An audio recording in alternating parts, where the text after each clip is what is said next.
A security group acts as a virtual firewall for your Amazon EC2 instances to control incoming and outgoing traffic. Hi guys, this is Abi, and in this video, you're going to learn 9 things about EC2 security groups in AWS. Let's get into it. Number 1, when you launch an EC2 instance, you can specify one or more security groups. If you don't specify one, EC2 uses the default security group for the VPC.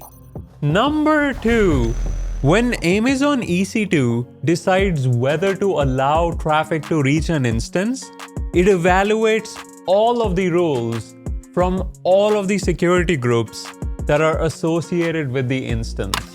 Number 3, security group rules enable you to filter traffic based on protocols and port numbers. They're always permissive, which means you cannot create rules that deny access. Number 4, by default, security groups contain outbound rules that allow all outbound traffic, with the exception of port 25 for sending emails, which is blocked by default. Number 5, security groups are stateful.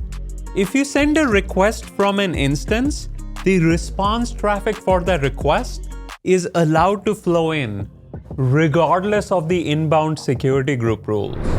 Number 6, security groups cannot block DNS requests to or from the Route 53 resolver. Number 7, when you create a security group rule, AWS assigns a unique ID to that rule. You can leverage this ID when you use the AWS API or CLI to modify or delete this rule. Number 8, if there is more than one rule for a specific port, EC2 applies the most permissive rule.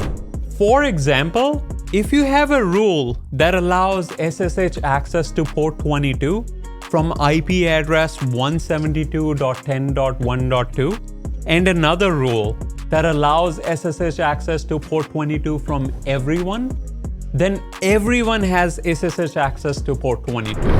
Last but not the least, number 9, there is no additional charge for using EC2 security groups.